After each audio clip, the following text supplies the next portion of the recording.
ને 2023માં શૈલેષ પટેલ જે એક અગ્રણી છે એમનું મર્ડર થયું હતું.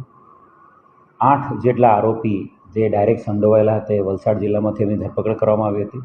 જેની પૂછપરછમાં ઉત્તર પ્રદેશના D16 ગેંગના શાર્પ શૂટરો વૈભવ યાદવ, અજય યાદવ અને દિનેશ ગોડ આ ત્રણને યુપીથી બોલાવીને એમનું મર્ડર કરવામાં આવ્યું હતું શૈલેષ પટેલનું.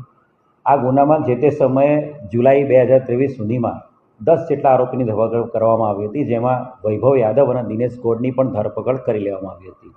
આ ગુનામાં લાંબા સમયથી વોન્ટેડ અજય યાદવ ઉર્ફે ગુડ્ડુ એને પકડવાનો બાકી હતો. અજય ઉર્ફે ગુડ્ડુ સીતારામ યાદવ ઉત્તર પ્રદેશ આંબેડકરનગર પોલીસ દ્વારા આ આરોપીની તાજેતરમાં જ ધરપકડ કરવામાં આવી હતી. ઉત્તર પ્રદેશમાં લૂંટ અને અટેમ્પ્ટ ટુ મર્ડર કેસમાં એ વ્યક્તિ આંબેડકરનગરની જેલમાં હતો.